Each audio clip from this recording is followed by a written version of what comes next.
As COVID-19 sweeps through the world, medical scientists are racing to find the origin of the outbreak, specifically to locate patient zero of the disease. Patient zero refers to the first documented patient of an infectious disease in an outbreak.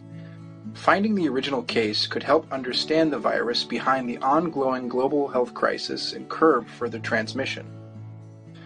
However, scientists said it is extremely difficult to find patient zero of a contagious disease.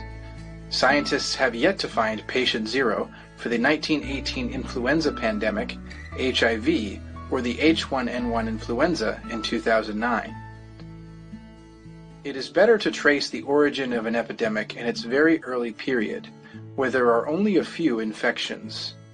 Epidemiologists need to identify the first cases reported and examine their close contacts and travel history, thus analyzing where they might have contracted the virus. For zoonotic diseases such as SARS, MERS, or Ebola, the tracing goes back all the way to the point where the virus jumped from its animal host to a human. Tracing this pandemic is even harder than normal.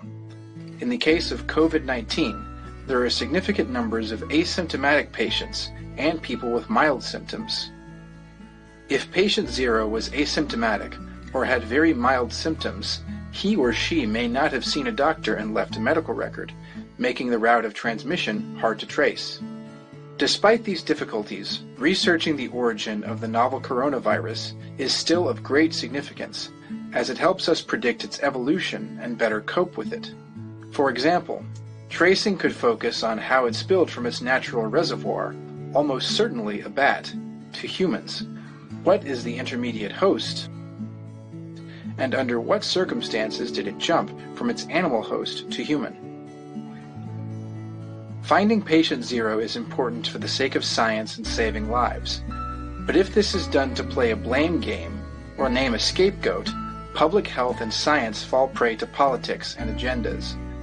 Even if we could find patient zero, we should not blame them. The virus spreads of its own accord.